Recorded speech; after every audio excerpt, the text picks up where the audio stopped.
Pasensya na lang po sa ating mga kababayan na ikinalulungkot na nabubuksan ang mga issues na ito, pero hanggat hindi maipaliwanag kung bakit hindi isinama ang 84 barangays noong April 24, hindi po natin matitiyak na hindi mauulit ang pamumulitika sa pamimigay ng ayuda. Isang mapagpalang hapon po sa ating lahat. Sa aking mga kasamahan ng mga kapitan na naririto ngayon, siguro po naman na hindi ligid sa ating kalaman ang pronouncement ng pinuno, presidente ng Liga ng Barangay ng buong Batangas na si Board Member Fernando Rocoport, na inaakusahan niya ang ating congressman ng First District na pinipigilan niya ang pagpunta ng ating mga kapitan sa Kapitolyo upang kunin yung ayuda. At di umano, ayon sa kanya, ay namumulitikan ng maaga. Pero sa tingin ko naman ay napakalayo sa katotohanan na sinasabi ni board member. Kontra doon sa sinabi ng ating ABC na siya mismo ang nakasaksi na tampo dahil sa dalawang patawag ni Governor ay hindi nakapunta ang mga kapitan ay tampo. Kaya positive na talagang tampo, kaya siguro tayo ay hindi pinatawag. Sa kapaintrutan ng dalawang ABC na rito at siyempre sa mga kasamahan natin na rito ng mga kapitan ay iminumukahi ko po para mapatunayan natin na walang kasalanan, wala hindi hinihimok ng ating congressman na huwag pumunta sa Batangas para kunin ng ayuda.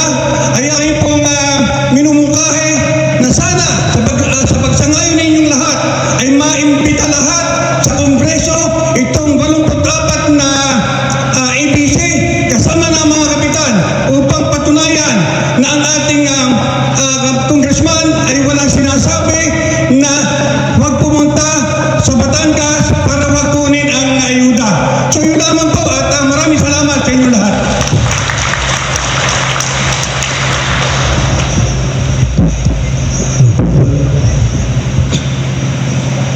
Magandang hapon po sa ating lahat. Sa ating pong minamahal na Mayor Nene Bainto, Mayor ng Taal, sa ating Governor, sa ating Congressman na si Congressman Leandro Legarda Lebiste, sa ating mga ABC, sa lahat ng mga kapitang nandito at mga bisita. Magandang hapon po sa ating lahat. Ito po tungkol sa 200K na sinasabi ng gobyerno, ng BBM. Ito po, nung nalaman po, hindi lamang po sa bayan tal, siguro buong Pilipinas, ay talaga naman po medyo nagpaalad ng damdamin ng mga kabataan. Dahil nga po, ay biro mo, yan po ang 100,000 diyan ay para sa educational. Dito tuwan-tuwa na po mga bata. Saka magkakaroon pa po ng counting project na kung ano man sa 100. Natuwa po ang lahat ng barangay. Ito nga po, yung katulad sa amin, sa Barangay Charalta, nasabi ko nga po ito sa mga magiging recipient ng 100K educational assistance. Tuwang-tuwa po ang mga bata. Kaya naman po, yung pangyayaring ito ay talagang medyo malungkot. Dahil nung pong time na magkakaroon na po ng payout o pag-release ng cheque sa Kapitolyo ng Batangas, medyo nalungkot po kami po mga taga-bayan ng Taal, mga kapitan. Dahil nga po, nalaman po namin na hindi raw kasali ang bayan ng Taal, kasama po ng bayan ng Nasugbu, na hindi mapapasama sa payout. Hindi nga ho namin malaman kung anong dahilan. Kaya ang ginawa po namin, kahit pa paano po, gumawa po kami ng nung kami nasa panic mode. Kami po ay nag-usap-usap ng ibang mga kapitan at tumanap po kami ng solusyon. Ang aming pong napag-solusyonan ay magpunta po kami ng Kapitolyo para amin pong itanong kung ano man po ang nararapat na gawin, kung paano namin makukuha yung 200K na yon. At bilang respeto naman po, bago po kami nagpunta sa Batangas, Kapitolyo,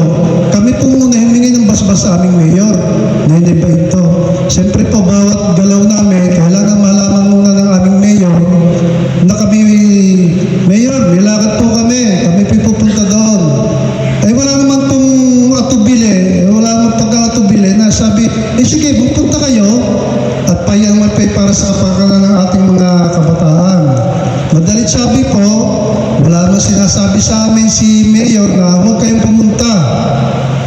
Nagpunta po kami dahil may basbas po ni Mayor, pinapunta po kami. Yun nga po, kami ngayon nagpunta doon, nasabi na gagawa nga po ng paraan na yan po sa lalong madaling panahon ay mapapabigay ang inyong iyan. Kaya nga lang po kami po nalulungkot dahil hanggang ngayon wala pa pong naibibigay. Hindi po namin malaman kung ano po ang gagawin namin para ma-release yung 200K na yan. Samantalang yan naman po yung pronouncement po ng gobyerno na para sa lahat buong Pilipinas. Yun lamang po. Pinapasubalihan ko lamang po na hindi naman po kami pinipigilan ng aming congressman, lalo na tigit po ng aming mayor. Yun lang po. Maraming salamat po sa inyo. Isang magandang mapagpalang hapon po sa ating lahat at syempre po sa ating kagalang-galang Congressman Leandro. Ang isa lang naman pong issue dito ay yung hindi po kasi kami nakasali sa imbitasyon po sa release on the April 24. So ang karapit bayan namin naka-receive po ng text from the OPG daw na may release na po on April 24.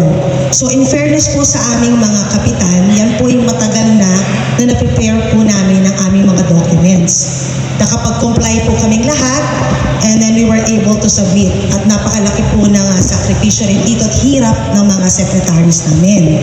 So naisubmit po namin lahat po yan. So ang amin lang pong pinagtatakhan dito, syempre, yan naman po ay national. Alam na po ng kapakalahatan ng aming mga kabarangay. Wala po kaming na-receive na invitation na kami po ay makakasama on 24. So kami po ay nagkasundo, ang mga kapitan, nagpunta po ang ilan sa amin last April 22, doon po sa Kapitolyo. At maraming salamat naman po at magandang pagtanggap sa amin. Kaya lang po ang tinanong namin po dito ay bakit po hindi kasama ang Taal. Ang makakasagot na lang daw po niyan ay yung OPG. So maghintay na lang po kami ng kasagutan from them. So kaya lang po ang nakakalungkot po dito habang nanonood kami sa mga videos na nakaka-receive ang lahat ng kabarangay, kami po ay walang nare-receive. Hindi naman po ito para sa aming mga kapitan. Ito po ay para sa mga residente namin, lalo na sa mga estudyanteng umaasa po doon sa mga educational assistance at sa ibang proyekto po ng barangay. So, ang amin lang po dito ay naman po ay may bigay pa rin po sa amin yung 200,000 kasi po marami po ang makikinabang po dito at maraming salamat.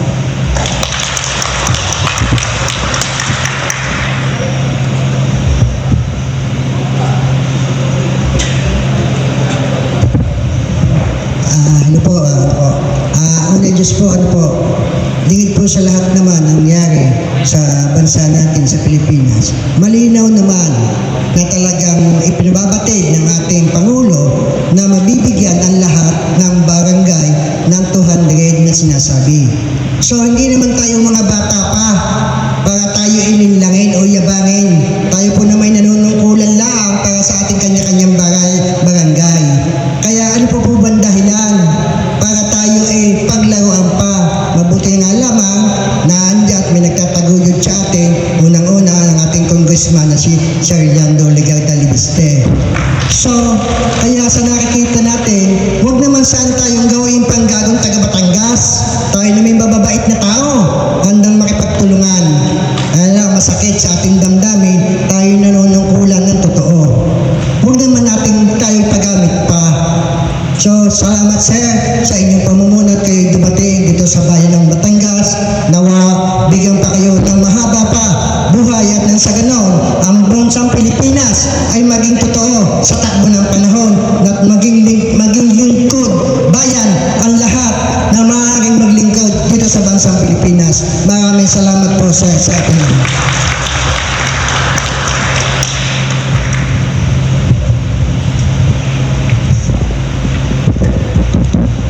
At maraming salamat po sa lahat ng mga kapitan na nagpahayag ng kanilang karanasan tungkol sa bawat barangay makikinabang program. Tayo po ay live din ngayon sa Facebook at may ilang mga natanggap tayong katanungan. Ang isa po ay ano naman po ang tugon natin sa pahayag ni ABC President ng Batangas na si Fernan Rocafort. Para ko lang pong linawin sa lahat ng mga nanonood, si ABC President Rocafort ay ABC President ng Lipa City. At ang 84 barangays na hindi sinama sa programa nung Biyernes ay hindi naman Lipa City. Kaya baka ang akala po kasi ng iba, si Rocafort ay kumakatawan para sa 84 barangays, pero ang sakop niya bilang ABC ng Lipa ay Lipa City, at siya po ay pinili din para paglingkuran ang buong Batangas. Pero narito nga po tayo kasama ng mga kapitan ng mga bayan na hindi nabigyan ng tulong noong Biyernes, at ako po ay nagpapasalamat sa kanila na galing na po sa kanila mismo ang impormasyon na ito. Dagdag ko din po tungkol sa isa ko pang na-post ngayon sa Facebook, kung pwede pong i-flash sa screen ito.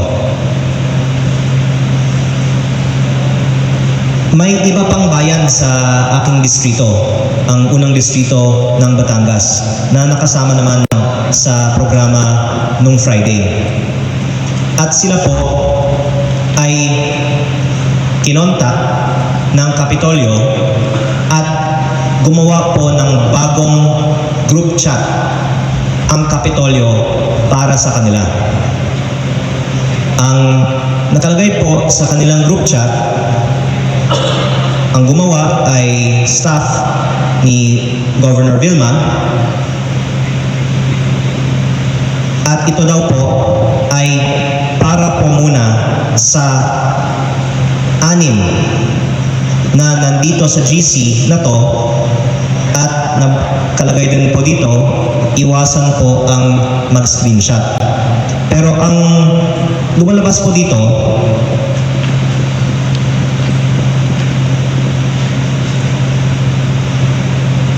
talagang hindi isinama ang dalawang bayan sa programa noong Biyernes. At nais ko lang pong malaman bakit hindi sila isinama. Meron din pong nagsabi na baka hindi kumpleto ang naisumite ng mga bayan na ito. Actually, meron din pong ibang komunikasyon ang Liga ng Barangay ng Batangas tungkol sa submissions ng mga barangays ng bawat bayan. At sa komunikasyon na ito, nakalagay doon na kumpleto ang submissions ng mga barangays ng Nasugbu at Taal. Ang 84 barangays ay nakapag-submit na ng kanilang requirements noong April 17 pa. Ang ibang mga bayan ay hindi pa nga kumpleto noong April 17 at hinabol pa ang requirements ng iba. Pero ang mga kasama natin ngayon ay mismong pumunta ilang beses sa Batangas City para isumite ang kanilang mga requirements. At in fact, meron din resibo ang ating mga barangay officials patungkol sa submission nila ng requirements sa Kapitolyo. Kaya nais ko lang linawin lahat nito para lumabas po ang katotohanan. Dahil ba hindi na isumite ang requirements, kaya itong 84 ay hindi na isama? Hindi po totoo. Dahil yan nga po ay may komunikasyon nga na sila ay nakapagsumite bago pa ang iba. Isang linggo pa bago ang April 24. Meron bang pumigil sa kanila? Wala pong nagsasabi na may pumigil sa kanila. Pero ang pinaka-punot dulo po ay hindi po sila inimbitahan. At ayon po sa pahayag ng iilan sa ating mga kasama, nung nagtanong sila, sinabihan pa sila na hindi sila kasama sa April 24. Ayaw ko pong buksan ang issue na walang solusyon, kaya nabanggit ko nga na po kanina na ang ating mga kasama dito ay magsasubmit na ng kanilang mga requirements direkta sa Malacanang kung saan nanggagaling ang pondong ito. Siguro naman hindi dapat magtagal pa ang pag-release ng mga cheque, at ito po ay ipinangako na ibigay sa lahat ng 1,078 barangays ng Batangas last Friday. At habang naghihintay ang ating mga kabarangay, pinangako ko din po sa kanila na aabonohan ko na lang po ang ayudang ito dahil nahihiya naman po ako sa kanila na may ipinangako para sa kanila, nag-expect po ang kanilang mga barangays, ayaw ko pong maapektuhan ang kanilang mga barangays.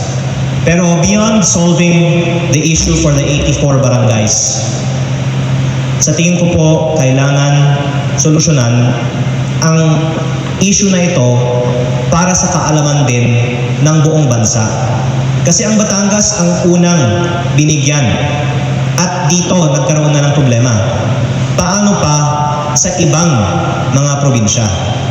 Kung isatabi lang natin ang issue nito, baka mauulit pa sa pamimigay ng 200,000 sa natitira sa mga 42,000 barangays ng Pilipinas.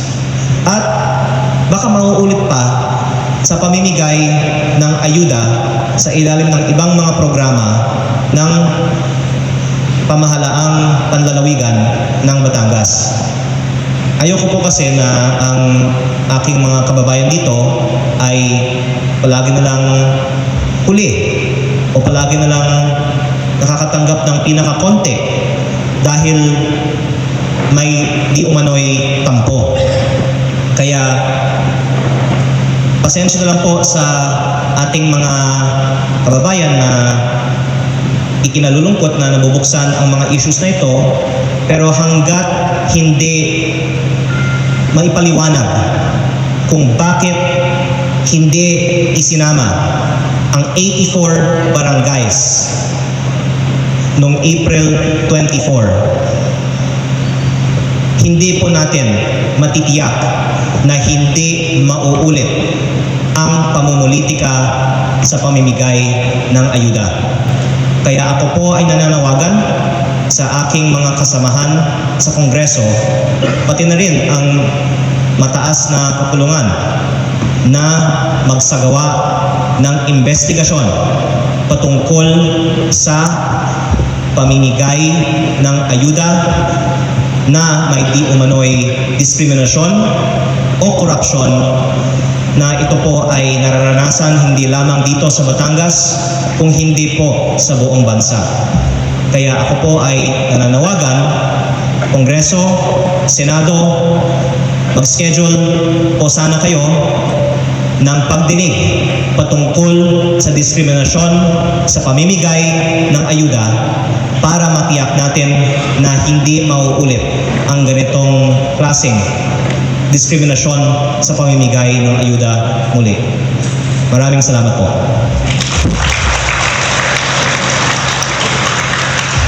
So I think that ends our Facebook Live, pero kung sakali po may iba pang mga magtatanong, teka, may receipt pala yung nasubo tungkol sa submission ng requirements nila. So baka pwedeng pakita yun sa iba pang post, pero Malinaw naman po lahat ng mga ebidensya na naisumite ang lahat ng requirements. Wala pong pumigil, hindi isinama sa imbitasyon at sana masusolusyonan ito at lumabas ang katotohanan sa lalong madaling panahon. Maraming salamat po.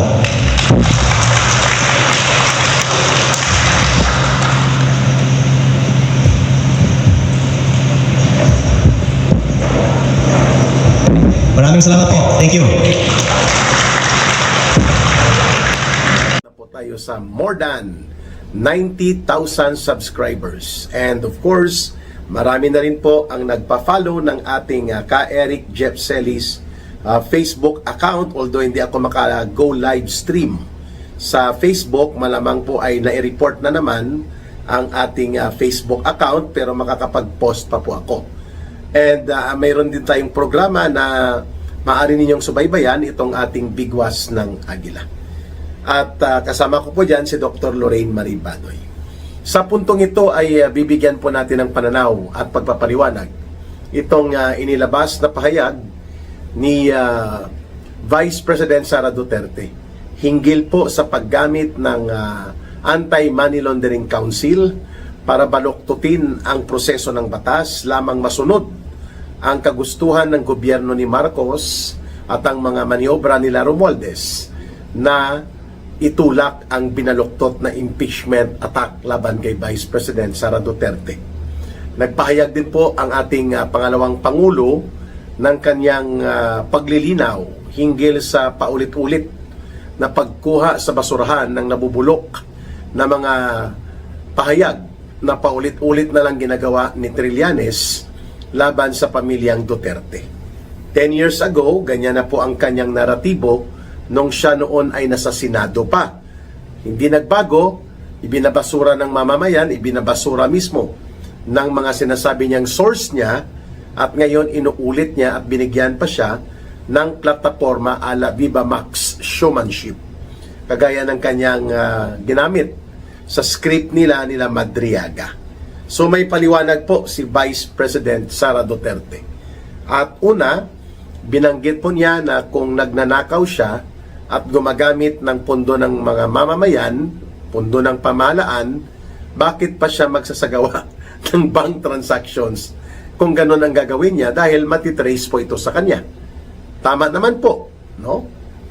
Bakit niya gagawin ang isang bagay na maghuhulog ng ebidensya sa kanya? Pangalawa, nilinaw niya na hindi pwede labagin ang specific na batas tungkol sa bank secrecy law at pati na ang anti-money laundering law. Kailangan po may court order at mayroon lamang mga ilang mga pagkakataon na pahihintulutan ng korte o pahihintulutan sa batas na walang court order kung talagang makikita ang malakas na possibility or yung strong probable cause to believe na may mga illegal transactions. So, limited lang po yan. Hindi pwede basta-basta yan gawin ng Anti-Money Laundering Council. In short, yung ginawa ng Anti-Money Laundering Council po, mga kababayan, pagpapakita ng abuso sa kapangyarihan at kawalang paggalang sa mga batas, including ang saligang batas. Sa panayam nga namin kay Atty. Harry Roque, tinawag niya ito na criminal operations. At mabuti na pinoint out ni Vice President Sara Duterte na hindi sila nababahala sapagkat yung ginawa sa Committee on Justice sa House of Representatives, kinuha nila pati po ang bank transactions at mga financial bank records mula 2006 hanggang 2026. Almost 20 years yan, mga kababayan, upang ipakita na kunwari bilyones ang transaksyon na pinasukan ni Vice President Sara Duterte at ng asawa niyang si Mans Carpio. Subalit, malinaw naman po na yan ay pandaraya. Hindi lamang illegal, labag sa batas, sa Bank Secrecy Law, sa Anti-Money Laundering Act, at pati na rin po, mga kababayan, sa pandaraya sapagkat hindi nangangahulugan na ang isang mahabang transaksyon ng deposits, withdrawal, at ano pa man na mga pagkakaroon ng financial transactions ay nangangahulugan na nagnakaw ang isang tao unless the correlation of established belief for a probability of a cause na may nangyaring ganon ay mayroong kaakibat po na magkakadugtong na pangyayari o magkakadugtong na mga sirkumstansya, which klarong-klaro naman po mga kababayan na hindi sakop ng impeachment complaint ang taon 2006 hanggang 2022 sa unang bahagi, sapagkat hindi pa po impeachable official si Vice President Sara Duterte during that time.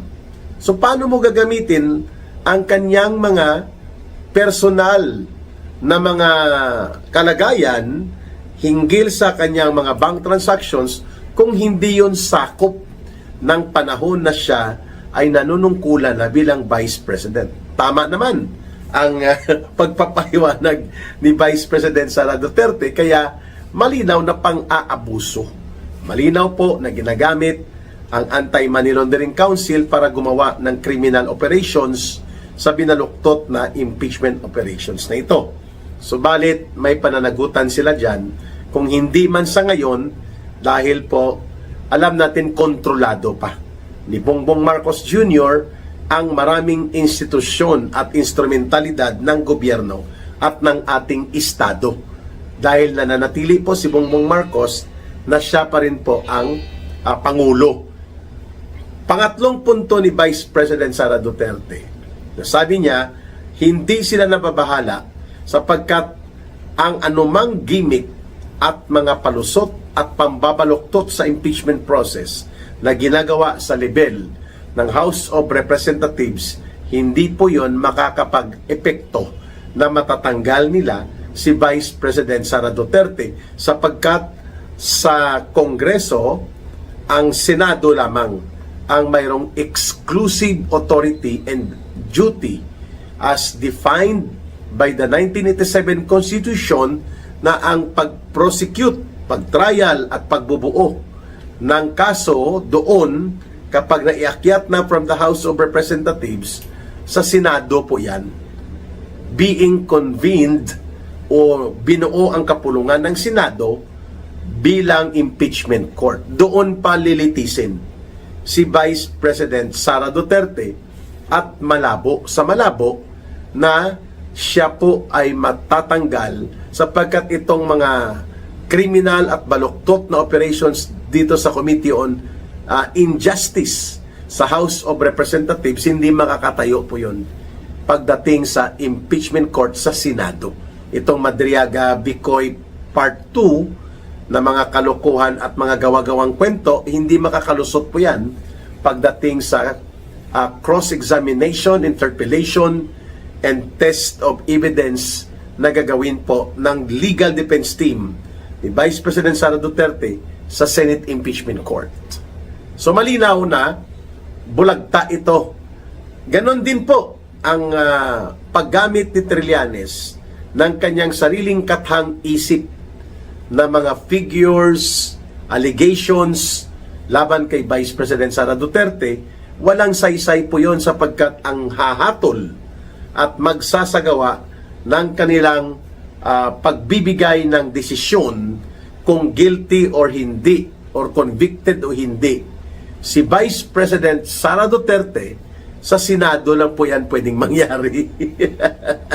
Kaya naman po walang saysay, walang patutunguhan laban kay Vice President Sara Duterte na matatanggal siya sa kanyang pagiging pangalawang Pangulo kahit magtambling pa si Malitagang Luistro at mga kasabwat nila at magtrampolin pa o kaya mag-alaserko-serkuhan the authority to prosecute, put on trial, and make a decision to convict or to exonerate si Vice President Sara Duterte. That role and authority are only provided for by the Constitution sa Senado. Klaro? Okay. Ito naman pong kay Trillanes, pinagtawanan lang po ng Vice President sapagkat Unang-una, hindi tumutugma sa realidad ang mga pinagsasabi nito. Pangalawa, wala po siyang maipakitang verified bank deposit support upang paniwalaan na siya ay nagkaroon ng actual direct knowledge sa mga personal na mga pangyayari sa buhay ng mga Duterte. At ang sinasabi niyang si businessman Sammy Oy at marami nagpatotoo na ito'y lehitimong negosyante, dinamay pa niya sa pag-atake niya sa mga Duterte. Kaya naman po, nagsalita na si dating Agriculture Secretary at dating Governor sa Cotabato na si Manny Piñol at sinabi niya, kawawa naman itong si Sammy Oy. Wala man ito sa listahan talaga ng law enforcement agencies like PDEA o kaya ng PNP na para sabihin na siya ay sangkot sa droga, pero dahil sa katang-isip ni Trillanes, isinalaksak niya pa sa kanyang paniniwala na si businessman Sammy Oy ang missing link na drug lord para sa pamilya Duterte. Well, it is easy to accuse, but it is a different matter if you can prove it with evidence.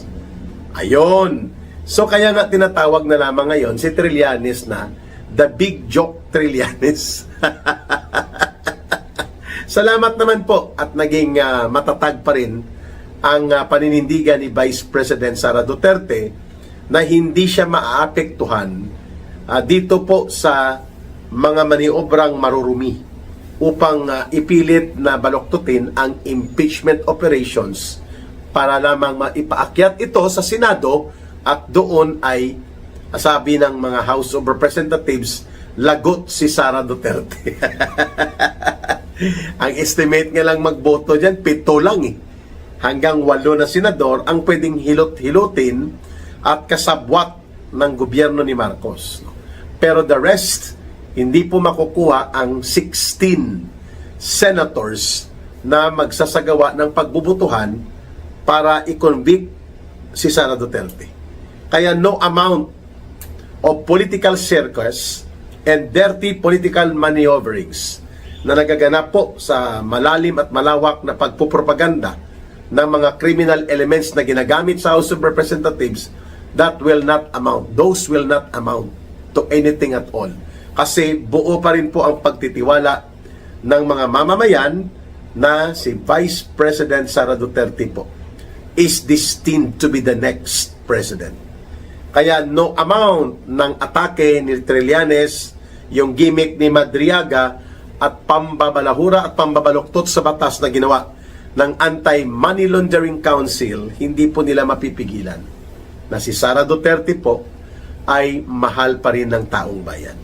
And if elections are held today or tomorrow, landslide victory po ang isang Sara Duterte. Mga kababayan.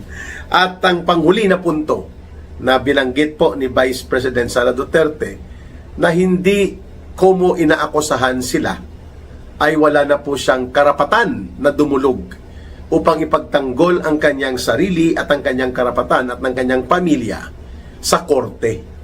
Kaya nga inaantay natin na baka hindi maka first base.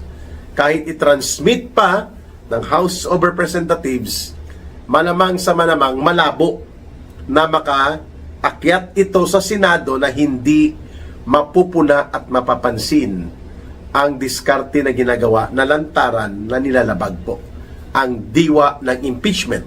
Kaya, who knows, baka mauulit at mukhang doon patungo ang panibagong desisyon ng Korte Suprema na magbabasura muli sa pandaraya, pang-aabuso at mga kawalang paggalang sa batas na uri ng maniobra para sa impeachment laban kay Vice President Sara Duterte. Kaya nagpapasalamat po tayo na patuloy na lumalaban at naninindigan ang ating Vice President na hindi po siya natitinag sa anumang mga paghambalos ng intriga at panunulsol at maruming laro ng pagwasak sa kanya sa political demolition job na ito malakas po ang loob ni Vice President Sara Duterte na ito ay haharapin. At nananatili po sa isipan at sa puso ng sambayanang Pilipino nang siya po ay nag-announce ng kanyang desisyon that she is now ready to become the next president, at siya ay naniniwala na sasamahan siya ng mga mamamayan para isulong ang totoong panunumbalik ng tapang at malasakit sa kanyang gobyerno. And we know na inaantay po ito ng maraming sektor ng ating lipunan ang ganitong uri ng paninindigan po na ginagawa ng ating pangalawang Pangulo. So hindi na po natin ito makikita pa muli na parang natatakot o nag-aalangan siya, sapagkat by all indicators, mga kababayan, wa effect, hindi po nabawasan ni isang pulgada lang ang lalim at ang bigat ng pagmamahal at pagtitiwala na ibinibigay ng mayoriya ng mga Pilipino, hindi lamang sa kanyang ama, kundi sa kanya mismo. Hindi lamang sa kanyang ama na si Rodrigo Duterte, kundi sa kanya mismo. Nakikita ng sambayanang Pilipino, mayoriya sa mamamayan, na magiging matino ang panggobyerno kapag si Sara Duterte ay mananatili at malalagpasan niya itong multi-billion operations na itulak ang binaluktot na impeachment operations laban sa kanya. Laban lang, Vice President Sara Duterte. Tatag lang, sapagkat ang taong bayan, ang mamamayang Pilipino, overwhelming majority sa iyong mga kababayan, sa sambayan ng Pilipino, nagtitiwala at niyayakap nila ang uri ng iyong paninindigan patungkol sa nagaganap na iskandalo ngayon ng malawakang korupsyon at sistematikong pandarambong at panglilimas sa pundo at kaban ng ating pamahalaan. You will be the answer to bring justice dito po sa nagaganap na mga kabulastugan at malakihang pangdarambong when the decision of the people to elect you as the next president becomes final. At hindi na po yan mababalik pa. Sorry ka na lang, the big joke Trillanes. Sorry ka na lang, Madriaga. Your baloktot na mga pahayag will not hold water at the Senate trial should the impeachment articles will be transmitted doon sa Senado. Maraming salamat sa inyong panunood at pakikinig. Don't forget to like, share, and promote ang ating mga video at panawagan ng malinaw na pag-analyze at pagbibigay ng pananaw at kaliwanagan. May fellow taong bayan mga kasimor, at ngayon po pag-usapan lang natin yung last statement ni former Speaker Martin Romualdez, kung saan sinasabi niya hindi daw siya yung mastermind nung mga flood control issues and or unprogrammed funds issues. So una po, ipi-play ko muna in full itong statement niya para mas marinig po nating lahat kung ano ba yung sinabi ni Speaker Martin, former Speaker Martin. Tapos i-explain ko po yung mga possible reason kung bakit niya to ginawa at naglabas na talaga siya ng statement niya, kasi meron palang mga interesting developments sa kanya in relation dun nga po sa mga alleged corruption involvement niya. Okay, so yan po ang video natin for today.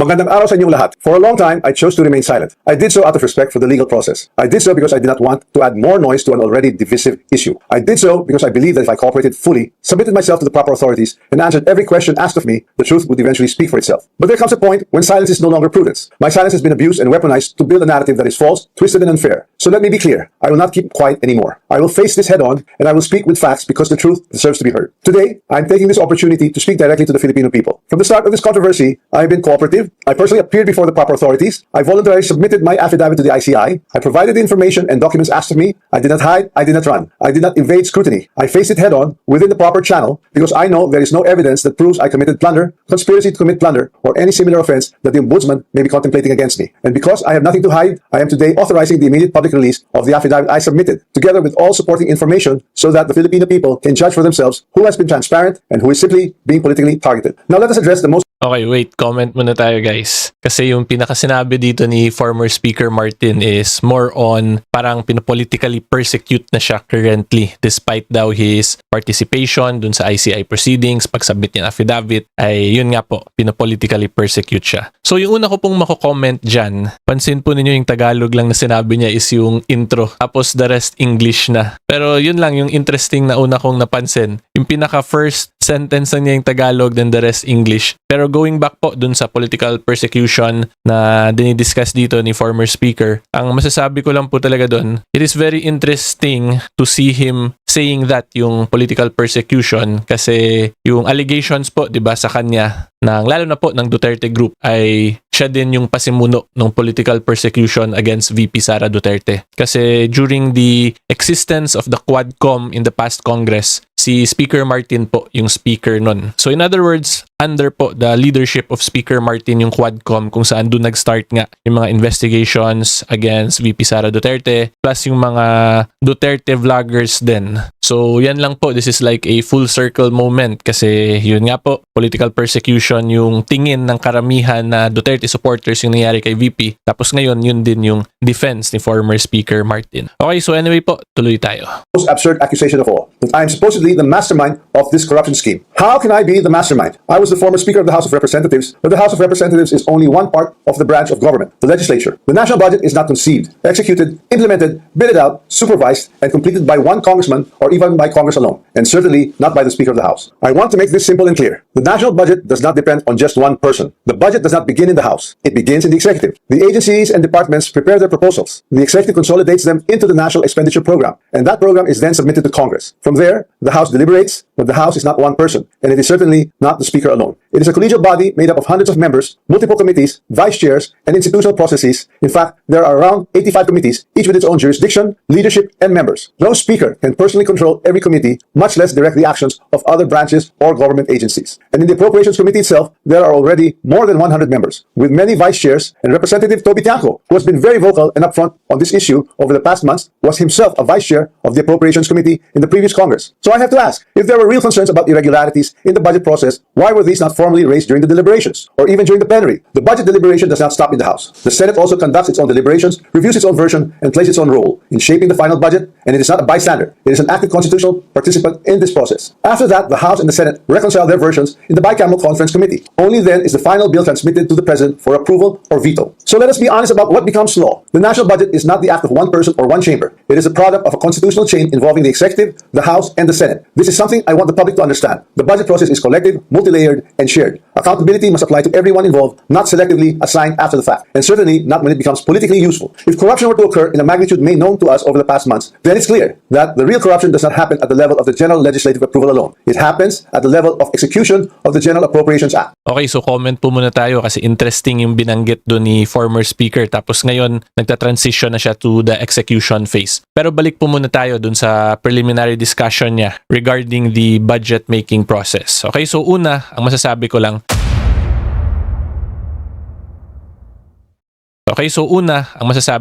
tama po ang sinabi dito ni Speaker Martin na hindi lang naman isang body ng government natin ang gumagawa ng budget. And tama din po yung sinabi niya na nanggagaling sa National Expenditure Program yung pinaka-foundation ng budget kasi yun po yung proposal ng executive. Tapos magkakaroon na lang po ng mga amendments in the Congress level, legislative level until eventually maging General Appropriations Act. And pangatlo, tama rin po yung sinabi dito ni former speaker na hindi naman yung lower house lang yung gumagawa ng budget. Kasi tandaan po natin, in our country, we are a bicameral legislative body. Meaning may lower house at upper house. So yung upper house, yung Senate. So yung budget po after sa House of Representatives, aakyat po yan sa Senate. Then it will undergo the same process po. Yung first, second, third reading. Tapos tama din po yung sinabi ni Speaker Martin na i-reconcile yung differences ng both houses via the BICAM. Ang hindi lang po ako agree sa sinabi niya is number one, parang ang dating kasi sa akin ng statement niya ay wala siyang control eh. Tapos nakadepende daw yun sa committee talaga kasi there are 100 members sa committee. So tama po yun, 100 members naman usually talaga, at least 100 yung sa Committee on Appropriations. Kasi of course, that is a very big task considering yung budget po yan ng buong Pilipinas for a single year. 'Di ba? So going back po to my point, hindi po ako agree na yung committee lang yung gumagalaw doon. Kasi yung reality po in the House of Representatives, yung speaker talaga, kung ano yung gusto ni speaker ay mangyayari at mangyayari po yun. Ganun po yung experience ko in the 17th Congress. So I'm not saying ganun din talaga during his time, but in the House of Representatives or in Congress in general, ang tatandaan po natin dyan ay yung tradition ay a very common thing na nasusunod usually. So kung i-base ko lang po for my personal experience na kung ano yung gusto ni speaker mangyari, nagagawa talaga, edi imposibleng wala siyang oversight doon, di ba? Tapos yung committee lang yung gumagawa. Okay? So ang next question, illegal na ba yun yung ganun sa budget stage pa lang? Hindi naman siya agad illegal or unconstitutional kasi yung pag-insert ng mga amendments or paggawa po ng mga amendments ay constitutional prerogative naman po yun ng House of Representatives. Pero ang biggest problem po talaga sa budget during the time ni Speaker Martin and the Senate nila, Senate President Chis Escudero, ay kung nakita po ninyo yung oral arguments in relation to the unprogrammed appropriations, panahon po yun ni Speaker Martin yung sumobrang taas po yung mga amendments or insertions na unprogrammed funds from the programmed unprogrammed funds. Yung ginawan ko po ng photo post, tas ginawan ko rin actually ng video discussion, kinumpare ko yung past admin na unprogrammed funds na insertions versus the administration ni PBBM. So kung napanood po ninyo yun, makikita nyo doon yung tower na yung proposed is halos ganito lang, pero yung approved sa GAA na unprogrammed appropriations is ganito. So itong sobrang taas na to, these are all amendments or insertions na nangyari in the Congress level. But in previous administrations, hindi po ganon kasi pantay lang yung programmed and yung approved na unprogrammed appropriation. So i-search nyo na lang po yun para mas maintindihan nyo yung point ko. So in very simple terms, merong mga questionable na nangyari via amendments and or insertions during the leadership ni Speaker Martin sa House of Representatives. Pero tama po siya na hindi lang yun act niya, kundi may iba pang involved kasi umaakyat nga yan dun sa Senate pa. Plus of course, yung pinaka nakatutok talaga sa budget is the chairman of the Committee on Appropriations. Okay, so yan lang po. Ngayon tuloy naman tayo dito sa next part kasi yung di-discuss niya na dito is most likely yung sa execution na po ng budget. This is something I want the public to understand. The budget process is collective, multi-layered, and shared. Accountability must apply to everyone involved, not selectively assigned after the fact, and certainly not when it becomes politically useful. If corruption were to occur in a magnitude made known to us over the past months, then it's clear that the real corruption does not happen at the level of the general legislative approval alone. It happens at the level of execution of the General Appropriations Act. It happens when projects are implemented. It happens where projects are actually implemented, where procurement is undertaken, where monetary disbursements are actually made. And it happens when substandard projects are passed off as legitimate or when ghost projects are made to appear real. That is why command responsibility is far more logically relevant in the executive branch, where there is actually supervision, operational control, and implementation on the ground, than in the collegial legislative body where constitutional role is deliberation and appropriation. Congress does not build flood control projects. Congress does not conduct procurement. Congress does not inspect whether a project was actually completed. Congress does not certify whether the work done was substandard or not. So if the allegation is that there was a systemic corruption in flood control implementation, then the public should ask the obvious question: where does implementation actually happen? Definitely not in the session hall of the House of Representatives. Here's the simplest way to test that theory that I am the mastermind of this scheme. If I were truly involved in a fraudulent scheme of this nature, then the first place one would expect to see that pattern would be in my own district, in the projects most easily associated with me. You would have seen it in Tacloban, but I say this with absolute certainty. You won't see it in my district. My district has 0 ghost and 0 substandard flood control projects. 0. And that is verifiable. To prove this point, I'm authorizing my staff to share and release to the public the list of all the projects in my district that the authorities may deem attributable to me. Let the public scrutinize and verify for themselves. As I already mentioned, corruption of this scale is not a one-man operation. It requires 2 things: budget decisions and implementation on the ground. With respect to how the budget was deliberated in Congress, let me say this categorically. I was not a part of the BICAM and the small committee budget deliberations. Yes, I was updated on the general outcomes of the deliberations, but I had no visibility with regard to the specific details of the discussions, including particular amendments or insertions approved during these closed-door deliberations. Records would show that I did not participate in those meetings and I was not privy to what exactly transpired during the deliberations. However, 2 people were instrumental in making those budget decisions: Chis Escudero and Zaldico. And once the budget becomes law, the work of implementing flood control projects, or any project for that matter, is solely within the purview of the executive, including the DPWH, certainly not by legislators. I understand the anger of the public. Okay, comment muna tayo guys kasi diniscuss niya na yung execution side of the budget. So ang una pong very interesting na na-observe ko dito ay number one, pinangalanan po niya talaga si Zaldico, di ba? At si Cheese Escudero na involved daw dun sa BICAM amendments and or insertions dun sa small committee. Pero hindi po niya pinangalanan yung dun sa side ng executive. However, despite him not naming, nag-mention po siya ng command responsibility. So pag command responsibility po kasi ang pinapag-usapan, that will more or less relate po to the alter ego doctrine, di ba? So kung yung sa cabinet secretaries, yung functions nila ay considered as actions also of the president kasi alter ego nga lang yung mga secretary. So yan lang yung isang interesting dito. Hindi niya binanggit pero he discussed command responsibility. So pag ganyan po kasi in simple terms, magre-reflect yan dun kay PBBM kasi si PBBM naman po yung pinaka-head talaga ng executive. So siya po ang pinaka-boss talaga when it comes to the implementation of the laws natin, including the budget po natin, yung General Appropriations Act.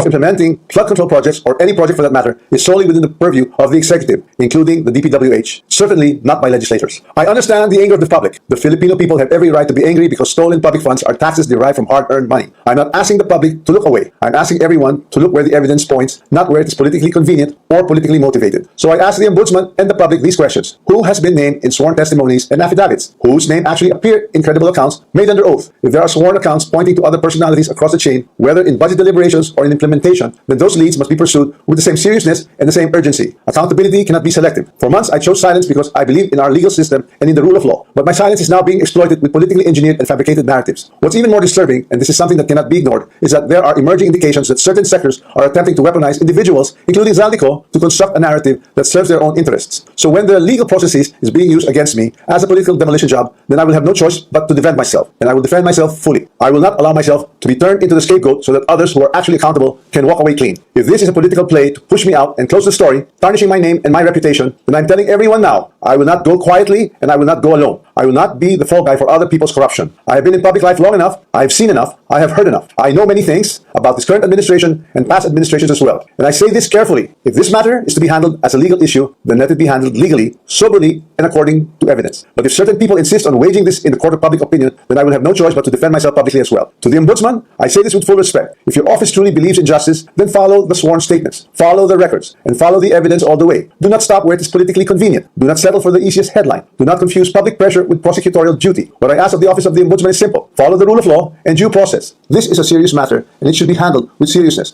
not with haste, theatrics, or shortcuts. I'm ready and willing to respond to every allegation in the proper forum, through the proper pleadings, motions, and submissions that the law allows. And to those who think they can throw me under the bus to save themselves, this is what I have to say to you. I am ready to defend my name. My silence should not be mistaken for weakness, ignorance, or fear. I know enough to defend myself, and if I am forced to do so in public, I will. Maraming salamat po. Magandang araw sa inyong lahat. Okay, so comment muna tayo guys. Ang masasabi ko una, although this is irrelevant pero natutuwa lang ako considering na dalawa lang yung Tagalog sentences dito sa full statement. The rest English. Yung first sentence niya plus yung last sentence niya sa statement niya. Okay, so anyway, going back to the topic, itong last part po na pinanood natin.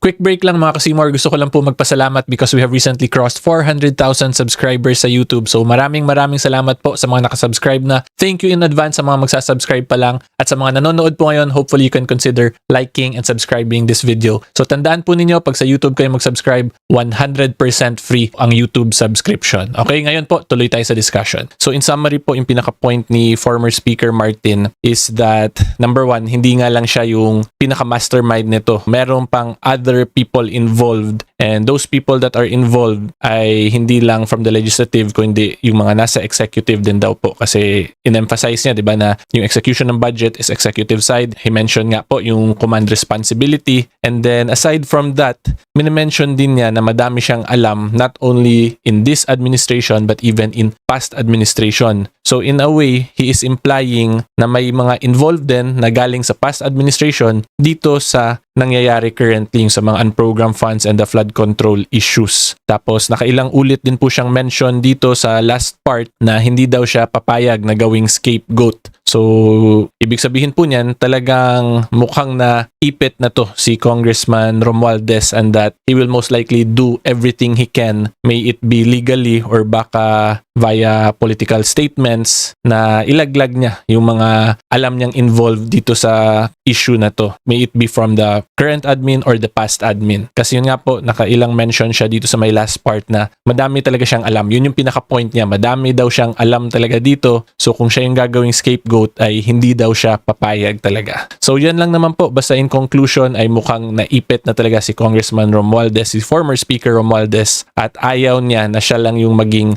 scapegoat nga or yung mapagbintangan lang talaga or matapunan ng galit ng taong bayan po of the Republic of the Philippines. Okay, so ngayon po ipakita ko lang sa inyo based on news articles kung ano na ba talaga nangyari kay Cong Romualdez in relation to mga legal cases. Okay, so as of April 23, 2026, 1:03 AM, ang pinaka-development po kasi against former Speaker Romualdez ay nagkaroon na siya ng precautionary hold departure order. So when you say hold departure order, in simple terms po ang ibig sabihin lang niyan, hindi ka na pwede umalis ng Pilipinas. You are prohibited from departing via a court order. So yung nag-issue po ng court order na to is the Sandigan Bayan. Okay, and the reason po kaya yan na-issue ng Sandigan Bayan is because of this. The 7th Division of the Anti-Graft Court issued the PHDO a day after the Office of the Ombudsman announced that it sought the order. So yung Ombudsman po yung nag-request nitong hold departure order against former Speaker Romualdez. And it is because he is being investigated over complaints for alleged plunder, direct bribery, violations of the Anti-Graft and Corrupt Practices Act, indirect bribery, and money laundering. Kaya na-mention niya rin, di ba, dun sa last part ng video niya, si Ombudsman na